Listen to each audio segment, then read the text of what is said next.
تم سے اتنا بھی نہیں ہوا کہ مجھے بتا ہی دو. میں ڈاکٹر ہوں, تمہیں دوائی تو دے ہی سکتی ہوں, مگر تم خود کو اذیت دے کر اپنے آپ کو بہادر کہلوانے کا شوق رکھتے ہو. تم انتہائی فضول انسان ہو. فوراً واپس چلو میرے ساتھ. وہ جو پہلے بوکھلا گیا تھا اب مسکراہٹ لبوں تلے دبائے سر جھکائے کھڑا اس کی ڈانٹ سن رہا تھا. معاف کرنا ڈاکٹر, میرا نہیں خیال کہ میں اتنا بیمار ہوں کہ بستر سے لگ کر بیٹھ جاؤں. یہ فیصلہ کرنے والے تم نہیں, میں ہوں, سمجھے تم. وہ واپس جانے کو پلٹی تو وہ بھی سر جھکائے اس کے فکر مند بھرے غصے سے محظوظ ہوتا ہوا اس کے پیچھے چل پڑا. وہ بڑبڑاتی ہوئی پہاڑ سے نیچے اتر رہی تھی. ڈاکٹر, میں واقعی اتنا زیادہ. وہ جھٹکے سے پیچھے مڑی. وہ اس کے عقب میں محض 1 قدم کے فاصلے پر تھا. اس کے اس 1 قدم مڑنے پر فوراً پیچھے ہوا نہ ہوتا تو اس سے ٹکرا جاتا. سنو, تمہیں آخری مرتبہ بتا رہی ہوں, میرے سامنے اپنا منہ بند رکھو. مجھے بڑبڑاتے ہوئے مریض زہر لگتے ہیں. افق نے تابیداری سے لبوں پر انگلی رکھ لی. سوری ڈاکٹر, اب نہیں بولوں گا. اس کے لہجے اور شہد رنگ آنکھوں سے شرارت جھلک رہی تھی. ہاں اب ٹھیک ہے, چلو. وہ اس کے آگے چلنے لگی. ویسے کتنی دیر تک نہیں بولنا؟ جب تک میں نہ کہوں, اور خاموش رہو. وہ اس کے آگے چلتی ہوئی اوپر کمروں تک لے آئے. اس سے پیراسیٹامول کی 2 گولیاں دے کر سختی سے سو جانے کو کہا. مگر میں سونا نہیں چاہتا. بیڈ پر بیٹھے افق نے احتجاج کیا. خاموش, بالکل خاموش رہو. ڈاکٹر کے سامنے اپنی زبان بند رکھا کرو. اس کو باقاعدہ ڈانٹ کر وہ اس کے کمرے سے آ گئے. دوسری منزل پر کمروں کی قطاریں تھی. سامنے لان تھا جو مستطیل شکل کا تھا. لان کے دہانے پر جہاں کھائی تھی اور چند درختوں کی معمولی باڑ سی بنی ہوئی تھی. وہ اپنے بیگ سے ڈائری اور پین نکال لائی اور لان کے وسط میں بچھی کرسیوں میں سے ایک پر بیٹھ کر اپنے سفر کے متعلق لکھنے لگی. جب اسے یہ یقین ہو گیا کہ آس پاس اس کے سوا کوئی نہیں ہے تو اس نے جوگر اتار کر پاؤں میز پر رکھ دیا اور ڈائری گھٹنوں پر. ڈائری لکھتے ہوئے گائے بگائے افق کے کمرے کی جانب نگاہ بھی دوڑا لیتی. ایک بار جا کر دیکھ بھی آئی. وہ بازو آنکھوں پر رکھے سو رہا تھا. وہ مطمئن ہو کر واپس آئی تو ایک چھوٹا سا بندر میز پر بیٹھا اس کی ڈائری چھیڑ چھاڑ کر رہا تھا. ایک اور بندر نیچے گھاس پر انگڑائیاں لے رہا تھا. اس کو قریب آتے دیکھ کر بندر تو چھپاک سے غائب ہو گیا, جبکہ گھاس پر لیٹا بندر احتراماً سیدھا ہو گیا. اس نے مسکراتے ہوئے اپنا وال پوائنٹ بندر کی طرف بڑھایا جسے اس نے اپنے ہاتھوں کی مدد سے پکڑ لیا. کچھ دیر وہ اس سے کھیلتا رہا. وہ مسکراتے ہوئے اسے دیکھتی رہی. بندر نے اس کا پین زور سے اچھالا. وہ لان کے دانے پر ہوتا ہوا نیچے کھائی میں پریشے کے چہرے سے مسکراہٹ غائب ہو گئے. دفع ہو جا تم. اس نے غصے سے پاؤں زور سے زمین پر مارا. بندر اچھلتا ہوا بھاگ گیا. پری نے افسوس سے کھائی کی طرف دیکھا. اس کا پین اب واپس نہیں آ سکتا تھا. پھر وہ افق کے متعلق سوچنے لگی. اسے سیف کے متعلق سوچنا بہت برا لگتا تھا, مگر افق کی باتوں کی شرارت بھری شہد اور رنگ آنکھیں اور اس کے لبوں میں چھپی مسکراہٹ کو سوچنے سے بہت اچھا لگ رہا تھا. وہ شخص جسے 4 دن پہلے تک وہ جانتی بھی نہیں تھی اب بہت شناسا سا لگ رہا تھا. بلکہ نہیں, شاید اس کو پہما کو صدیوں سے جانتی تھی. روح سے وجود میں آنے سے پہلے, پہلی سانس سے بھی پہلے. اسے لگا افق کسی کو پکار رہا ہے. وہ کمرے کا دروازہ اد کھلا چھوڑ کر آئی تھی اور تب ہی اسے اس کی آواز آئی. وہ اتنی جلدی جاگ گیا؟ وہ جاگا نہیں تھا. وہ شاید سو بھی نہیں رہا تھا. اس کا بازو اب اس کی آنکھوں پر نہیں تھا. اس کی پیشانی اور پورا چہرہ پسینے سے تر تھا. افق, پریشے نے اس کے نزدیک ہو کر بغور اسے دیکھا. اس کے لب ہولے ہولے لرز رہے تھے. وہ شاید کچھ کہہ رہا تھا. میرا آکسیجن کین کہاں ہے؟ میرا آکسیجن کین کہاں ہے؟ بند آنکھوں اور نفی میں ہلتے سر کے ساتھ وہ مدھم آواز میں جیسے پکار رہا تھا. افق اٹھو. اس نے اس کا شانہ دھیرے سے ہلایا. اس کی قمیض پسینے میں بھیگی ہوئی تھی. میرا آکسیجن کین ہناوے, میرا آکسیجن کنٹینر. اس نے درمیان میں ترک زبان کا کوئی لفظ بولا تھا جسے وہ سمجھ نہیں سکی. اس نے زور سے اس کا کندھا ہلایا. افق نے فوراً آنکھیں کھولی اور ایک جھٹکے سے اٹھ بیٹھا. اس کی آنکھوں میں بے یقینی اور خوف تھا. میرا آکسیجن کنٹینر کہاں ہے؟ افق, تمہارے پاس کوئی آکسیجن کین نہیں ہے. کیا تمہیں آکسیجن نہیں آ رہی؟ سانس گھٹ رہا ہے. وہ کچھ سمجھ نہیں پا رہی تھی. اس نے چونک کر پری کو دیکھا. میں کہاں ہوں؟ پھر وہ اپنی ترک زبان میں کچھ بولا. تم وائٹ پیلس مرغزار سوات میں ہو. تم نے شاید کوئی برا خواب دیکھا ہے. خواب؟ وہ جھٹکے سے کمبل اتار کر بیڈ سے اتر آیا. تم ٹھیک تو ہو؟ اس نے دھیرے سے افق کے کندھے پر ہاتھ رکھا. وہ اس کا ہاتھ جھٹک کر چند قدم آگے بڑھ گیا. وہ ادھر ادھر دیکھتے ہوئے صورتحال سمجھنے کی کوشش کر رہا تھا. تم جاؤ یہاں سے. وہ اس کی جانب کمر کی دیوار کی طرف دیکھ رہا تھا. وہ اس کی نظریں نہیں ملا پا رہا تھا اور اس کے چہرے پر انجانا خوف اور اضطراب رقم تھا. وہ اس کے سامنے آ گئے اور بغور اس کے چہرے کو دیکھا جس کی رنگت کسی مرجھائے پیلے گلاب کی طرح زرد ہو رہی تھی. مجھے بتاؤ تمہیں کیا ہوا ہے؟ تم ادھر سے جاؤ. وہ رخ موڑ کر دونوں ہاتھوں کی انگلیاں بالوں میں پھنسائے کچھ برداشت کرنے کی کوشش کر رہا تھا. تم ٹھیک نہیں ہو. جاؤ، خدا کے لیے جاؤ یہاں سے، just get out of here. وہ ذرا زور سے چلایا تھا۔ وہ سہم کر پیچھے ہوئی، اگلے ہی لمحے وہ کمرے سے باہر نکل آئی۔ اسے حیرت ہوئی، وہ بہت بہادر کو پہما، وہ تو جسمانی تکلیف کی خاطر میں بھی نہیں لاتا تھا، پھر ایک خوف سے اس بری طرح کیوں ڈر گیا تھا؟ اس کے چہرے پر اتنا انجانا خوف اور گرو تھا، وہ سمجھ نہیں پا رہی تھی۔ پھر تمام شام وہ اپنے کمرے سے نہیں نکلا۔ تینوں وائٹ پیلس کی پہلی منزل کی سفید عمارت کے برآمدے میں رکھے خوبصورت صوفے پر بیٹھی کھانے کا انتظار کر رہی تھی جب وہ ان سے آ ملا۔ میں ذرا لیٹ ہو گیا، معاف کرنا، میں اس بندر سے کھیلنے لگا تھا۔ وہ لکڑی کے دروازے پھلانگ کر ان کی طرف آیا۔ گھوڑوں کے علاوہ بندروں سے بھی آپ کی اچھی خاصی انڈرسٹینڈنگ لگتی ہے، بے ساختہ کا سمجھا کرے نا۔ ڈارون کہتا ہے کہ انسان پہلے بندر تھا، کیوں فک بھائی؟ انسان پہلے بندر تھا یا نہیں؟ البتہ ڈارون کے آباء و اجداد ضرور بندر تھے۔ وہ ایک وہی پرانا ہنستا مسکراتا افق لگ رہا تھا۔ شام والے واقعے کا اس کے چہرے پر شائبہ تک نہ تھا۔ وہ سر جھٹک کر خاموشی سے کھانا کھانے لگی۔ 5ویں چوٹی، بدھ 27 جولائی 2005۔ وہ کمرے کا دروازہ کھول کر باہر برآمدے میں آ گئی۔ برآمدہ کافی طویل تھا اور ہر کمرے کے دروازے کے دونوں اطراف خوشنما پھولوں کے گملے رکھے ہوئے تھے۔ برآمدے کے آگے سفید ستون سے بنے تھے۔ وہ ایک ستون سے ٹیک لگائے سامنے کا منظر دیکھنے لگی۔ قدرتی لش گرین گھاس سے ڈھکے مستطیل لان کے دہانے پر لگی جھاڑیوں کی باڑ کے ارد گرد ہی چھوٹا سا بندر چکراتا پھر رہا تھا۔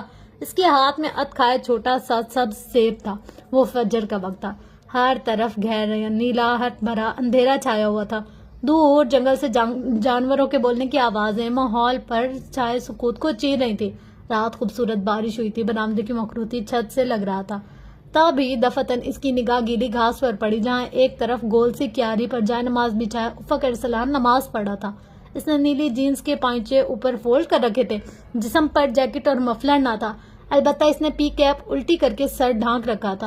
اس کے پیر جائے نماز کے پیچھے رکھے تھے، سینے پر ہاتھ باندھے سر جھکائے کھڑا۔ وہ بہت اچھا لگ رہا تھا۔ وہ گھاس پر آگے آئی، جوگرز کے بچائے نرم چپل پہننے کے باعث گیلی گھاس اس کے پیر گیلے کرنے لگی۔ وہ سیڑھیاں اترنے لگی۔ سیڑھیوں کی دائیں طرف پنجرے میں مقید مور جاگے ہوئے تھے۔ نیلے اور سبز مور اپنے بدصورت پاؤں کے ساتھ ناچ رہا تھا۔ سفید مورنی کونے میں بیٹھی ناچ دیکھ رہی تھی۔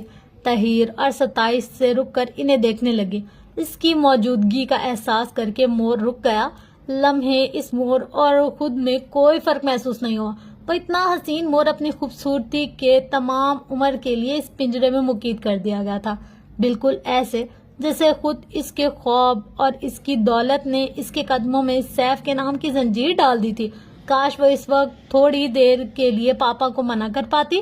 سیف کے متعلق سوچ کر وہ اداس ہو گئی تھی۔ اس سمے سے نیلے اندھیرے میں مرغزار بہت اداس لگا تھا، اور جب وہ نیچے جھرنے کے پل تک آئی تو اس سے سامنے والے پنجرے میں بیٹھی وہ چڑیا بھی اداس گیت گاتی محسوس ہوئی تھی۔ پری، وہ اس وقت پہاڑ پر بنے بل کھاتے کچے راستے پر چڑھ کر اوپر ناشپاتیوں اور سیبوں تک پہنچ گئی تھی جب اس نے اپنے عقب میں پکار سنی۔ اس نے گردن گھما کر پیچھے دیکھا۔ افق نیچے پل پر چلتا ہوا اس تک آ رہا تھا۔ اس نے پاؤں میں جوگرز اور گردن میں مفلر پہنا ہوا تھا۔ الٹی پی کیپ اب سیدھی ہو چکی تھی۔ وہ رک کر اس کا انتظار کرنے لگی۔ تم ادھر کیا کر رہی ہو؟ وہ چند قدم نشیب میں تھا۔ تمہارا انتظار، مجھے علم تھا تم میرے پیچھے جھرنے تک ضرور آؤ گے۔ وہ سوچ کر رہ گئی، پھر بولی، میرا ناشپاتی کھانے کو دل چاہ رہا تھا۔ وہ اب اس کے قریب آ رہا تھا۔ وہ دونوں ساتھ ساتھ اوپر چڑھنے لگے۔ گہرا نیلا اندھیرا قدرے ہلکا ہو رہا تھا۔ تم میری وجہ سے کل نہیں کھا سکی تھی نا؟ افق نے بغیر کسی شرمندگی کے کہہ کر اسے ایک نظر اور دیکھا۔ وہ سرخ اور گلابی امتزاج کی شلوار قمیض میں ملبوس، دوپٹہ گردن کے گرد لپیٹے، بال اونچی پونی ٹیل میں باندھ رکھے تھے۔ اس پر اونچی پونی ٹیل بہت اچھی لگتی تھی۔ ہاں، وہ چڑھتے چڑھتے اب پہاڑ کے اوپر پہنچ گئے تھے۔ جھرنا اب بہت چھوٹا اور وائلڈ پیلس بہت اوپر دکھائی دے رہا تھا۔ وہ جگہ ناہموار تھی۔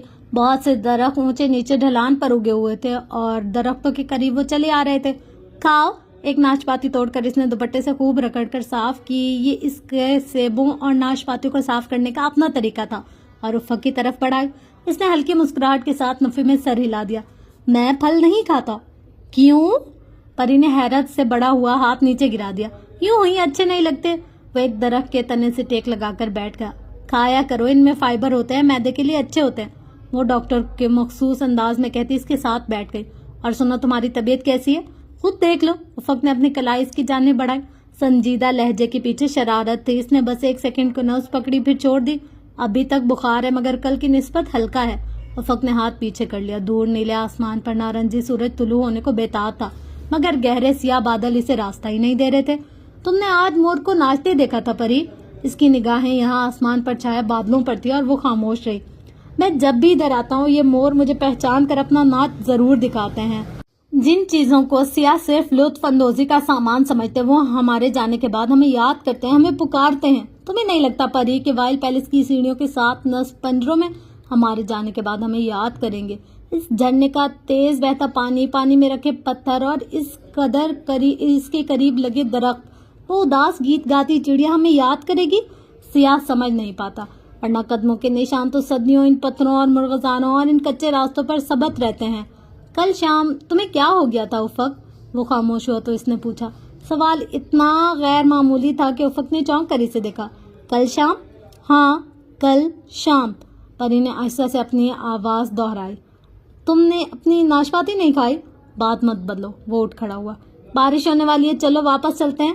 کھڑے ہو کر اس نے پینٹ جھاڑی. ایک سرخ رنگ کا کیڑا اس کے گھٹنے سے نیچے پتھریلی زمین پر گرا. تم جاؤ، میں بعد میں آ جاؤں گی. پریشتے نے خفگی سے منہ پھیر لیا. جھرنے کے بہتے پانی نے دیکھا تھا کہ وہ دونوں اس پل ایک بار پھر اجنبی ہو گئے تھے. وہ کچھ کہے بنا وہاں سے چلا گیا. وہ پھر ویسا ہی ہو گیا جیسے کل شام تھا، جیسے جلیل کے بس میں تھا. اجنبی، نا آشنا. پھر کتنی ہی دیر وہ بغیر کھائے ناشپاتی ہاتھ میں لیے وہاں بیٹھی لمحے بیتوں کا شمار کرتی رہی کہ سیاہ بادل برسنے لگے. تب وہ اٹھی اور پہاڑ کی ڈھلان سے اترنے لگی. وہ پری کو سیڑھیوں پر موروں کے پنجرے کے قریب کھڑا تیز بارش میں بھیگتا ہوا دیکھ رہا تھا. وہ بہت اداسی سے ترک زبان میں ان موروں کو کوئی گیت سنا رہا تھا. سبز اور نیلے مور ناچ رہے تھے. افق کے سر پر کیپ نہیں تھی. بارش نے اس کا پورا جسم بھگو ڈالا تھا. اسے یوں لگا جیسے باہر کھڑے اسے دیکھ کر اسے بہت غصہ آیا تھا. کیوں کھڑے ہو تم ادھر؟ جاؤ اپنے کمرے میں. کتنی مرتبہ کہوں تم سے یہ بات؟ سمجھ میں نہیں آتی تمہیں؟ ابھی تمہارا بخار نہیں اترا، جاؤ جا کر آرام کرو. وہ غصے سے بلند آواز میں چلائی تھی. سر پر ٹرے رکھ کر بارش کے پانی سے بچتے اس ویٹر نے جو تیزی سے سیڑھیاں پھلانگتے ہوئے اتر رہا تھا حیرت سے گردن پھیر کر ایک لمحے کو اسے دیکھا. کچھ تو ضرور تھا جو وہ خود بارش میں بھیگتی اسے ڈانٹ رہی تھی. تمہیں کوئی حق حاصل نہیں ہے مجھ پر حکم چلانے کا، وہ بھی جواباً چلایا تھا. ایک لمحے کو وہ چپ سی ہو گئی. واقعی کہاں حق رکھتی تھی وہ ایک اجنبی پر. ٹھیک ہے پھر مرو اس بارش میں. وہ تیزی سے سیڑھیاں پھلانگتی اوپر آ گئی. لان میں 3 بندر اٹکیلیاں کر رہے تھے. لان کو بھاگتے ہوئے عبور کرتے ہوئے اس نے راستے میں پڑی منرل واٹر کی خالی بوتل اٹھا کر میز پر چڑھے بندر کو زور سے ماری. بندر سہم کر جھاڑیوں کے پیچھے گم ہو گیا.